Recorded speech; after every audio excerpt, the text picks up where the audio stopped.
Okay, YouTubers, this is a pontoon boat that I got on Craigslist. I paid $2,000 for it and took a chance. This thing has not run in 3 years. I did get the motor running. The pickup tube and the gas tank was broken off. That was $9, and I had to, after I was getting gas to the motor, found out that the high pressure fuel pump was out. So instead of paying $500 at a local marine dealer, I ended up going on Amazon, picking up one for $50, put it on this 4-stroke motor, and it has run. When I first bought the boat, it had not been cranked in 3 years. So I went in, cleaned that vapor separator tank out that is on the side of the motor, right there, and I replaced the pickup tube that is right there going down into the tank that was broke off, and I got that running, so not a bad deal. The had it sitting on the galvanized trailer, but when I brought it home, it had all the seats in it, what was left of the seats, live well right here, carpet going off the top, storage compartment right here, carpet gone, but all the seats, there were L-shaped bench here and then fishing seats in it. That's the captain's chair. That's the sun lounger. There's 21-foot fishing bars. These other bench seats were exactly like those. So it had sat out in the sun, uncovered, and the sun just literally just baked this boat. The console's still in decent shape, but you can see where the sun has really worked on it right here. So a live well back here at the back as well. And then that's the carpet. The carpet is completely worn through in spots, worn through right here.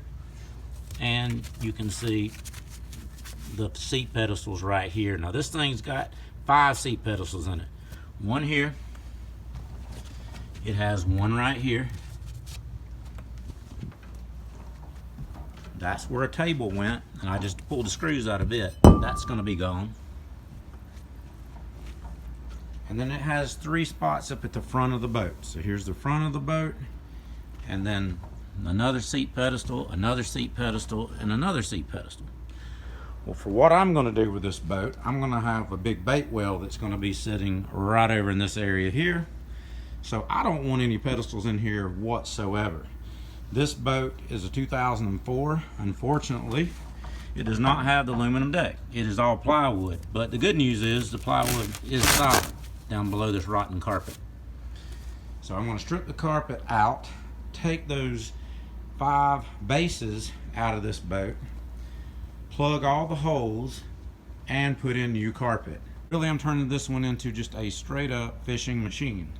So it's not going to be a lounger. Matter of fact, this little old bench that is right here, I'm going to take and do away with a cushion on it. I am just going to carpet it and turn it into a fillet table. So again, this thing is going to be set up. I'm going to keep these rod holders that are over here. They're still, I like those, but I'm going to set up to where I'm going to have a downrigger mounted on this table. So I can, if I want to do some lake trout fishing, I can do that. As well as, again, crappie fishing and striper fishing. So this thing is going to have enough room to be able to maneuver around and walk around with very limited seating. I still have not decided whether or not I'm going to get this little corner section recovered, or if I'm just going to buy a 36-inch bench and put in it. I am buying a 36-inch bench, and I am going to buy a flip-flop seat to do away with this captain's chair that's right here. So this one I've already taken loose. Boom, it is going to be gone. So the reason I'm not going to take and put back a captain's chair is if I only go with one bench here, I'll have the storage under the fillet table, I'll have one bench here, and the flip-flop, the seat that I'm going to order, has storage below it. So that'll give me a little bit of extra storage. And also, being a flip-flop, of course the captain's chair can spin wherever, but the flip-flop, I can put the backrest to the front of the boat, this direction, and then I can take and be off the back of the boat and I can fish. The trailer is galvanized, it was in good shape, but the bunks were rotten. I floated the boat off the trailer for the first time, and one of the bunks went floating to the top. So the bunks were the wood. I ended up, instead of 2x4s, I went back with treated 2x6s. So here is the side of the boat, and the reason I went ahead and pulled the trigger on the boat is I figured, well, I don't have to worry about, I don't think I'm going to lose any money on it, even if the motor doesn't run. But the tunes are nice and straight. There you can see that they're not beat up or anything. But galvanized trailer. Now you can see the new bunks. I did not wrap carpet all the way around the edges of the bunks.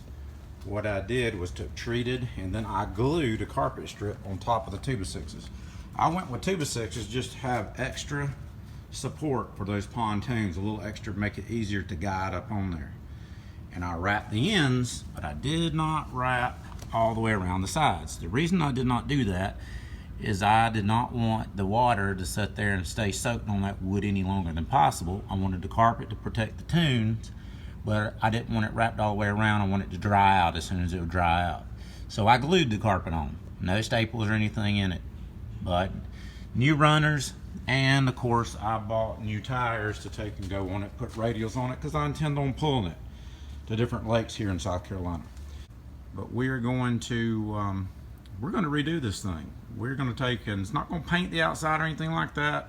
I'm not going to go crazy with it, but I am going to take and go through and replace the carpet, reupholster, or either purchase just a couple of new benches just for limited seating.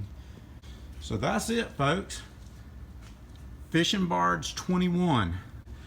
And this boat is called Squirrel. So this is one of hopefully several videos on Squirrel, and then when Squirrel hits the water and starts catching stripers and crappies, we will take and hopefully get you some more videos on here.